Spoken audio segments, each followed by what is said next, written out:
Hello, everyone. This is Ian Robertson from Ian Robertson's Therapy Group. I want to just throw out a conversation here. Have you ever known somebody who says, I want to get closer, be more closer to you, but at the same time, when I get close to you, I start to kind of panic or feel scared? Or, I don't know why I shut down in relationships. It just kind of happens. I want you to know that this isn't about resistance or it isn't about just your personality. And it isn't about a lack of insight. Very often, these are the residual effects of an early, often disorganized attachment. And what we call in the world of trauma, complex trauma or structural dissociation. The connection between these two ideas and states has been described, in the work of Vander Hart or Kathy Steele and Maine and Judith Solomon. Let me share the core idea of this.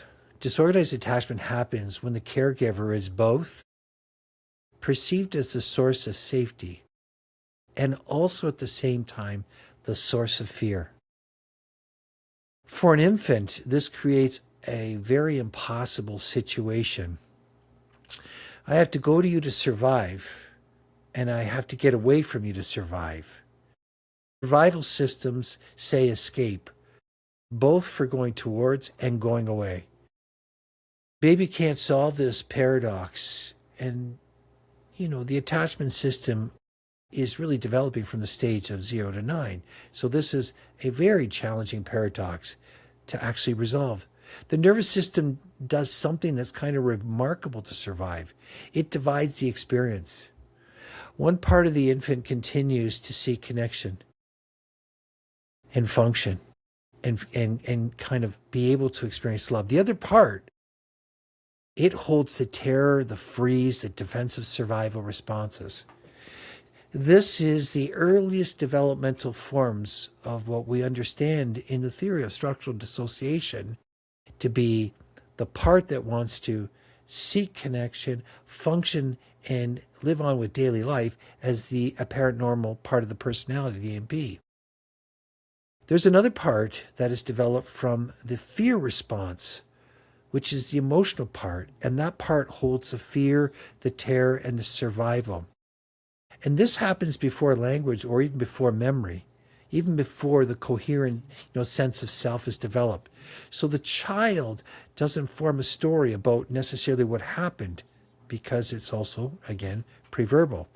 They form a state-dependent part of self, and decades later it shows up in adults. Here they're wanting intimacy and maybe at the same time wanting intimacy, fearing it. They experience emotional flooding with no narrative memory. They notice themselves shutting down during conflict or feeling like kind of different parts of the self are reacting in the relationship. From the outside, this can look kind of very confusing, even contradictory or polarized. But the nervous system's perspective, or from the nervous system's perspective, this kind of makes a lot of sense. Because this person has never learned, as an infant, that safety and connection can coexist at the same time. That learning simply never occurred for them, which means something profound in therapy. When we work with structural dissociation, we're not only processing trauma memories, we're helping the nervous system learn, often for the very first time. I can be connected and safe, and at the same time, they can do connection and safety. And this is a repair of the disorganized attachment. And in the integration of structural dissociation, and at the same time, we can work on both those two states with the nervous system. And that's why therapy or attending therapy and the therapeutic relationship itself becomes the most important part of the work.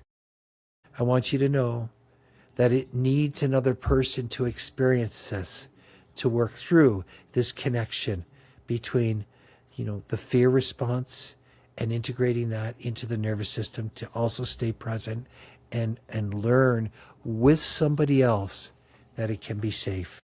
I just want you to know ChatGPT cannot replace this type of therapy. Have a great day. This is Ian Robertson.